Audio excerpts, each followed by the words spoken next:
안녕하세요. 서울경제신문에서 2026년 3월 26일 기업 CEO에게 필요한 6가지 기사를 준비했습니다.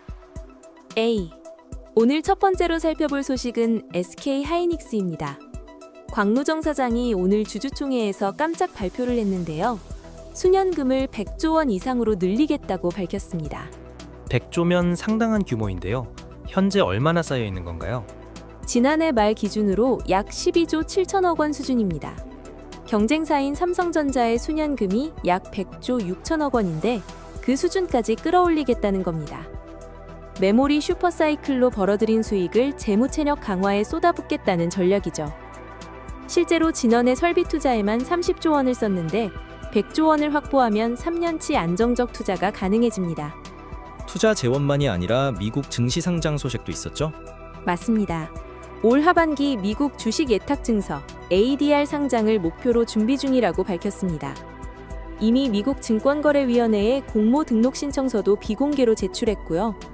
AI 메모리 기업으로서 글로벌 투자자들에게 제대로 된 가치를 인정받겠다는 포부입니다. 다음 소식으로 넘어가 보죠. 반도체 업계에 또 다른 큰 변화가 있었는데요. 영국 반도체 기업 암 얘기입니다.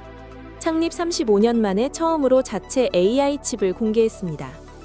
암 AGI CPU라는 제품인데요. 그동안 암은 설계 도면만 팔고 직접 칩은 만들지 않는다는 원칙을 고수해왔거든요. 그래서 반도체 업계의 스위스, 즉 중립국으로 불렸는데 그 35년 원칙이 깨진 겁니다. 왜 지금 이 시점에 원칙을 깼을까요?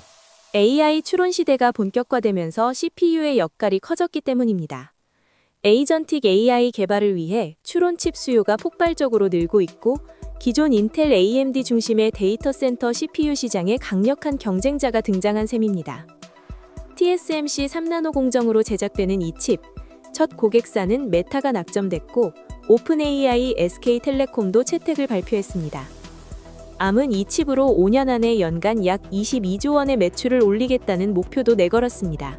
이번엔 분위기가 좀 다른 기사가 있었죠? 에너지 공급망 리스크 관련 소식인데요. 카타르 LNG 사태입니다. 카타르 국영 가스 기업이 불가항력을 선언하면서 국내 반도체, 철강, 해운업계까지 연쇄 충격이 우려되는 상황입니다. 특히 반도체와 연결고리가 있다는 게 포인트인데요. 반도체랑 LNG가 어떻게 연결되는 건가요? 반도체 제조 과정에서 웨이퍼 냉각 등에 꼭 필요한 헬륨이 LNG를 정제하고 액화하는 과정에서 부산물로 나옵니다. 그런데 우리나라가 헬륨 수입량의 65%를 카타르에 의존하고 있거든요. 이번 사태 이후 헬륨 현물 가격이 2주 만에 100% 급등했습니다. 국내 기업들은 현재 6개월 안팎의 재고를 확보하고 있다고 하지만 분쟁이 장기화되면 첨단 반도체와 AI 인프라 구축의 병목으로 번질 수 있다는 경고도 나오고 있습니다. 철강업계도 LNG를 자가 발전에 사용하는 현대제철, 포스코 등이 촉각을 세우고 있는 상황이고요. 네 번째 기사는 JP모건 다이먼 CEO 발언이었죠? 월가의 황제로 불리는 제이미 다이먼이 미국 워싱턴 DC에서 열린 민관 안보기술 포럼에서 강도 높은 발언을 내놨습니다. 미국 정부와 기업들이 수십 년간 희토류, 의약용품 원료, 첨단 무기 부품 같은 핵심 공급망을 중국에 너무 쉽게 넘겨줬다. 엄청난 실수를 저질렀다고 직격했습니다.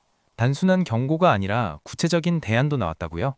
JP모건은 이미 지난해 10월에 총 1조 5천억 달러 규모의 안보와 회복력 이니셔티브를 제시한 바 있습니다. 핵심 광물, 국방, 항공우주, 에너지 자립, AI, 사이버 보안 등 국가 경제 안보의 핵심 산업에 10년간 자본을 집중 공급하는 프로젝트입니다. 배터리, 자동차, 드론, 조선 분야에서 중국이 미국보다 앞선 경쟁력을 갖췄다는 점을 인정하면서 이를 무기화할 경우에 대비한 전략이 필요하다고 강조했습니다. 다섯 번째는 중국 AI 시장 동향이었는데요. 분위기가 상당히 뜨겁더군요.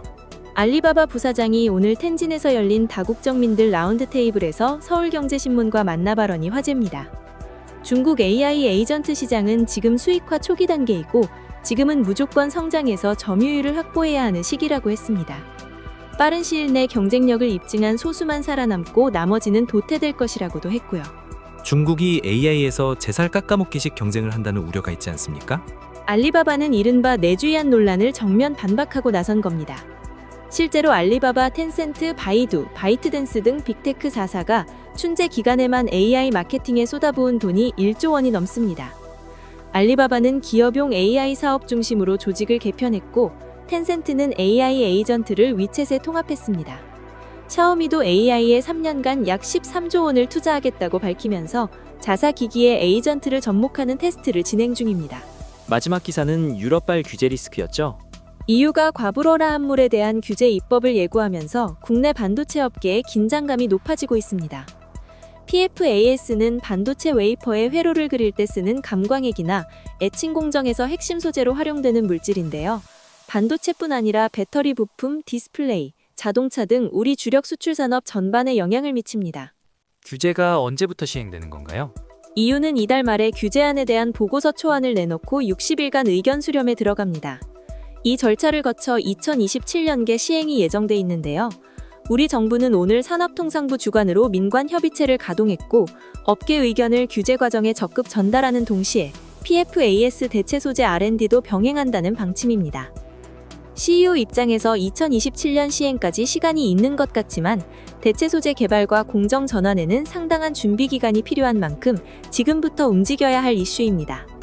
오늘도 글로벌 경영 환경 변화를 한눈에 짚어봤습니다.